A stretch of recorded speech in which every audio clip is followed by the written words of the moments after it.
Viva Voz, com Vera Magalhães.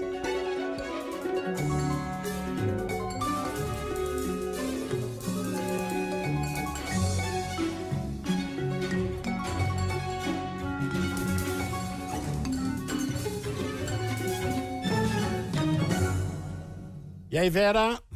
Oi, Sardenberg, boa tarde, Cássia, boa tarde, ouvinte. Boa tarde, Vera. Bom, Vera, temos aqui um belo de um impasse. O Congresso Nacional, Câmara e Senado, aprovaram um projeto de resolução que modifica o orçamento secreto com a intenção lá dos congressistas de tornarem a coisa mais palatável, né?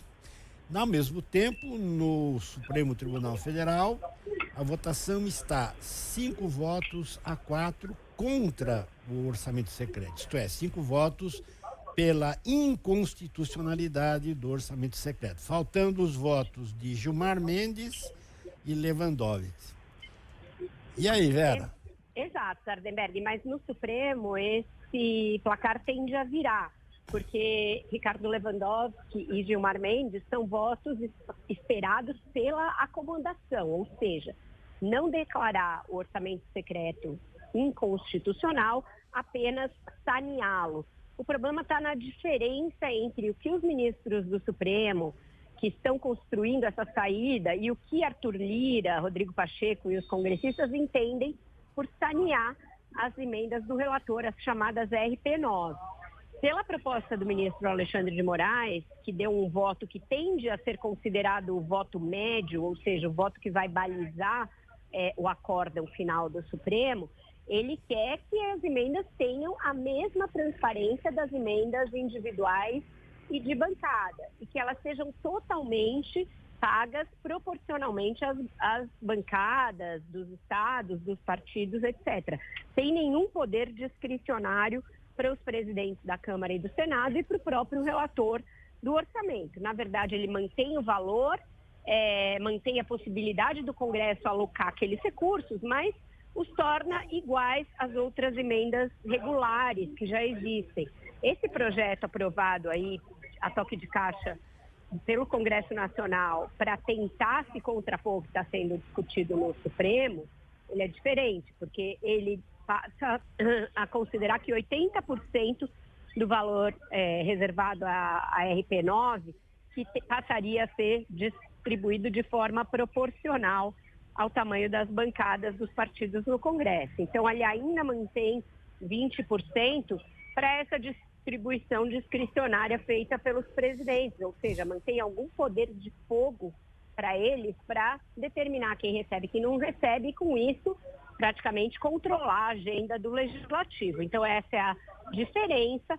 Eu acho que o Supremo tende a não considerar esse projeto, porque ele já discutia o assunto quando eles votaram, e assim vai se criar um impasse de fato entre os dois poderes. E com um agravo de que os congressistas entendem que o governo Lula está fazendo vista grossa para deixar o Supremo comprar essa briga, acabar com o poder do Arthur Lira sobre essas emendas e assim se beneficiar por tabela, né? Uhum.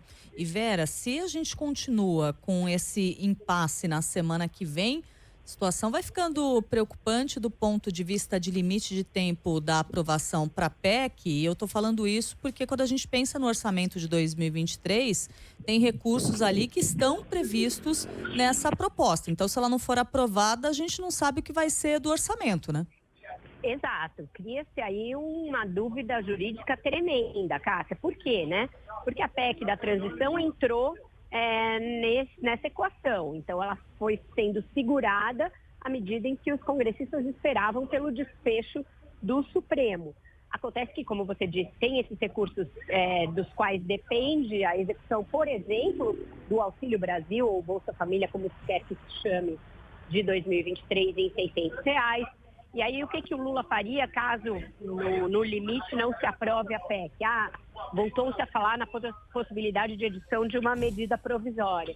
Acontece que é um instrumento jurídico muito incerto e muito pouco garantidor você usar uma MP para criar despesa fixa sem mostrar a receita, né? Furando o teto. Então, Muita gente que eu ouvi, deputados, ministros do TCU, dizem que fazer isso por MP poderia já suscitar uma possibilidade de pedido de o Lula ter protocolado seu primeiro pedido de impeachment por pedalar nesses gastos e quebrar a regra de ouro. Então, tem muita incerteza quanto ao instrumento jurídico que se poderia usar caso a PEC fique de fato enterrada, e tudo isso por conta do orçamento secreto, porque é um mecanismo tão poderoso de poder para os presidentes da Câmara e do Senado, mas principalmente para o presidente da Câmara, que usa isso mais fortemente, que eles não querem abrir mão disso de maneira nenhuma e estão fazendo um cavalo de batalha em torno dessa discussão.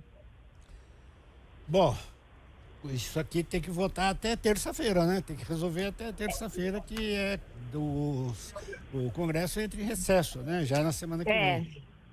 Terça-feira é o dia D, Sardenberg, mas está difícil, porque o Supremo retoma essa discussão na segunda.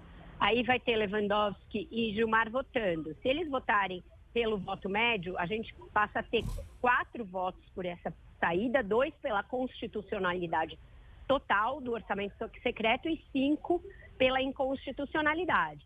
A interpretação dessa corrente que institui aí um voto médio, acomodatório, é o seguinte, olha, 6 terão considerado que é constitucional. Então, eles avocam para si a vitória no placar. Então, é constitucional e aí, dentro disso, a maioria se filiaria ao voto do ministro Alexandre de Moraes. Então, essa é a equação que eles estão fazendo lá no Congresso, tá entendendo?